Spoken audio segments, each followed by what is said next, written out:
Student, you can see I have written question number 7 here. It is little different and difficult for you. Partners are given P, Q, R. In this, old partner sharing ratio is given 1/2, 2/6 and 1/6. And it is written here that R is going to be retired and he is going to give his shares to P and Q. P और Q को share दे रहा है 2:1 में. Partners पुराने ये रहे, उनका old ratio ये रहा, और P जो R रिटायर हो रहा है, it is going to be out of the business और ये अपना 2:1 शेयर्स दे रहा है. तो हम यहाँ पर छोटा सा कैलकुलेशन कर लेते हैं. यहाँ पर स्टेटमेंट डाल लेते हैं हम पहला कि हमारे पास जो शेयर एक्वायर्ड फ्रॉम आर लिख लेते हैं. SHARE share acquired, ACQUIRED acquired from R, FROM from R. अब ये P कितना लेने वाला है ये आप देखिए. उसका था 1/6 का 1/6 ऑफ P को कितना मिलने वाला है 2/3. It is clear. तो ये देखिए 2 1 जा 2 और 6 3 जा 18, ये मिल जाएगा P को. Q कितना लेने वाला है 1/6 का 1/6 of 1/3, so 1/18 Q will get. It is clear. तो न्यू रेशियो क्या हो जाएगा आपके पास, new share, new SHARE share क्या होता है, new share old share plus your gaining ratio या गेनिंग शेयर. यहाँ पर भी लिख सकते हैं old ratio plus your gaining ratio. तो ओल्ड रेशियो हमारे पास 1/2 है, उसमें हमें प्लस करना है 2/18. और यहाँ पर ओल्ड रेशियो हमारे पास कितना है बेटा, ओल्ड वाला है हमारे पास 2/6, इसमें हमें प्लस करना है 1/18. देन यू कैन सी दोनों का एलसीएम 18 आ जाएगा. क्लियर. 2 9 जा 18, 9 1 जा 9 प्लस 2 9 10 11/18. ये आपका P का शेयर हो गया. वैसे ही दोनों का एलसीएम आ जाएगा 18, 6 3 जा 3 2 जा 6 प्लस 6 प्लस 1, इन दोनों का एलसीएम आपका आ जाएगा 7/18. तो हमारे पास अब इनका दोनों का तो न्यू रेशियो आ गया, लेकिन उसने एक बात और बोली है इसमें हमें. In this he is saying that share given by P to S. अब भैया एक और नया पार्टनर एडमिट होने वाला है, तो यहाँ पर लिखा हुआ है S इज एडमिटेड, इसके बाद S is ADMITTED admitted for 1/4 share SHARE share of profit, PROFIT profit. अब ये जो शेयर ऑफ प्रॉफिट के लिए एडमिट हो रहा है 1/3 of which was given by P.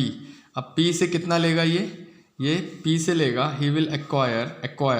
सो यहाँ पे लिख लेते हैं ACQURE acquire from FROM from P. P से कितना एक्वायर कर रहा है वो 1/4 का 1/3 पार्ट. इसका मतलब 1/12 वो P से एक्वायर करेगा and he is acquiring 1/3 of which was given by 1/4 of 1/3 and remaining share was taken by P from P and Q. अब बचे हुए को वो P और Q से लेगा.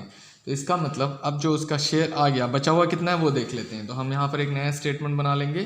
न्यू स्टेटमेंट हम देखेंगे, पॉइंट दे देते हैं इसको यहाँ पर सेकंड कंडीशन दे देते हैं, और यहाँ पर सेकंड कंडीशन में A, फिर यहाँ पर दे देते हैं हम कंडीशन में B. तो remaining share to be acquire by S, remaining कितना हो जाएगा REMAINING, remaining share SHARE share to be acquired your to be ACQUIRED acquired by S. अब S के पास कितना बचा वो देख लेते हैं.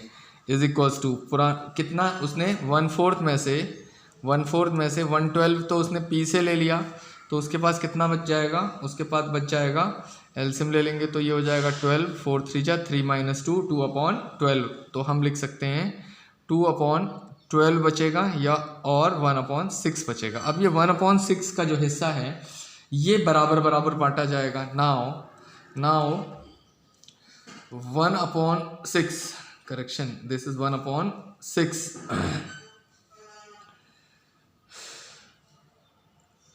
will will be divided DI VI DED divide equally EQ UA LLY equally. कहाँ कहाँ से डिवाइड करेगा, और एक्वायर्ड इक्वली डिवाइड की जगह लिख लेते हैं ACQUI RED acquired equally FROM from P and Q। भैया इक्वल कर रहा है तो अब आप देखेंगे एक्वायर्ड शेयर फ्रॉम P से कितना ले लेगा, वो इक्वल कर रहा है तो देखिए 1/6 को मल्टीप्लाई करेंगे हाफ, इसका मतलब 1/12 वो ले लेगा P से, एंड 1/6 का करेंगे हाफ, इसका मतलब 1/12 ले लेगा वो Q से। Now you can see new sharing ratio, आपका न्यू रेशियो RATIO रेशियो में देखेंगे हमारे पास P के पास इतना पहले से दिया, या P ने इतना दे दिया, इतना शेयर था P का, उसमें से वो एक बार इतना देगा और फिर से इतना देगा। तो देखिए न्यू शेयर यहाँ पर 11/18 उसका ओल्ड था, उसमें से हमें एक बार माइनस करना है 1/12 ये वाला, फिर से माइनस करना है 1/12 ये वाला हिस्सा, तो हमारे पास हो जाएगा 18 लेट मी कैलकुलेट 18 2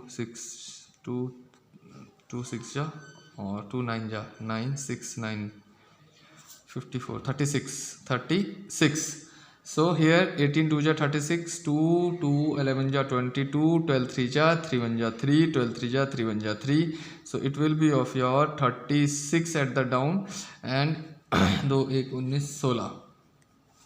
अब इसने क्या किया, इसके पास ओल्ड शेयर था 7/18 में से सिर्फ एक बार ही 1/12 दिया, क्योंकि शर्त में यही लिखा हुआ था, तो इसका एलसीएम हो जाएगा हमारे पास 9 12 36 18 2 जा 2 7 जा 14 3 1 जा 3 so it is equals to 11/36। और सीक एस का शेयर हमारे पास कितना था, तो हम लिख सकते हैं your answer your 16/36 is to 11/36 is to 1/4 ही तो था उसका टोटल शेयर, उसका टोटल शेयर 1/4 ही तो आ रहा था।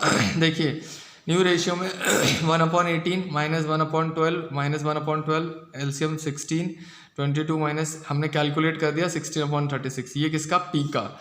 फिर Q का भी 7/18 उसका ओल्ड मतलब पुराना था, उसमें से हमने S को दिया 1/12 तो उसके पास बच गया 11/36।